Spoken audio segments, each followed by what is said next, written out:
Today is April 27th, 2021. Well, my purple martin season is off to a good start. We got a lot of them here. Last 2 days have been in the upper 70s with strong southerly winds, and it just pushed them in. And so we got a lot of activity here. What I wanted to do was show you how I stop the gourds from swinging on my trendsetter houses. Okay, first off, these are trendsetter martin houses made in Topeka, Indiana, and they're sold by the Yoder family at Nature Unlimited. Okay, these are not the same ones that are in the Purple Martin update catalog from the Purple Martin Conservation Association. It's not the same house. Two different builders. And one of the biggest notable difference is the pole. Now I think a standard pole is 15 feet. I got mine at 20. There's a couple reasons why I wanted mine at 20, but that's a whole other problem.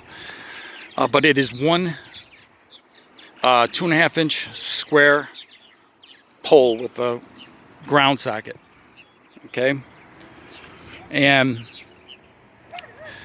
what makes it really great, it's just one piece. It's not sectional, so it's really strong. It holds up. This thing has held up through the strongest storms. But I did something different this year. I added 4 more gourds, so each house has got 8 gourds. So I now have a total of 106 compartments. And I use Troyer gourds. There's 2 types. There's a vertical, which every single one of my vertical gourds gets filled every year. Horizontal, I should say. This is the horizontal, Troyer horizontal gourd, Troyer vertical gourd, okay? And it's okay if they swing like this. It's all right, you want that. This was one of the prototypes that Andrew Troyer put out many, many years ago. He gave me one to try. I'm still using it. This is from the 90s, I think.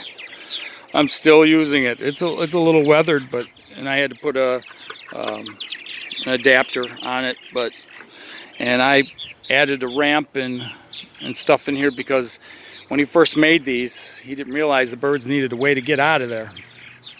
So anyway, I still use this. But so here's the issue. I have got a great horned owl that likes to visit from time to time.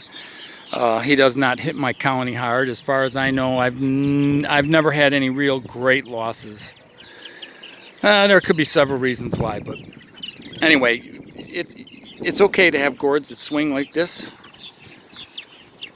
Right? You don't want them to swing back and forth like this, because the owl will land on it, tip the contents, and grab the birds out of it. So I had a problem with when I put these up, because I put them up the traditional way with wire, and they were swinging back and forth, and you could really tip them. So I came up with this idea. This is a 1/4 inch garden stake. And what I did is I just drilled, I drilled holes in the side. They already come with this hole in the center, because Troyer wants them to swing like this. But I couldn't mount it that way, so I drilled holes in the side, strung it up with wire, and then I put these poles through. And if you look, it goes all the way through, to that one. It doesn't move. Look at that. It is solid as a rock. No flexibility at all. Nobody is going to dump this. The other added bonus is this works as a guide, and it keeps this house from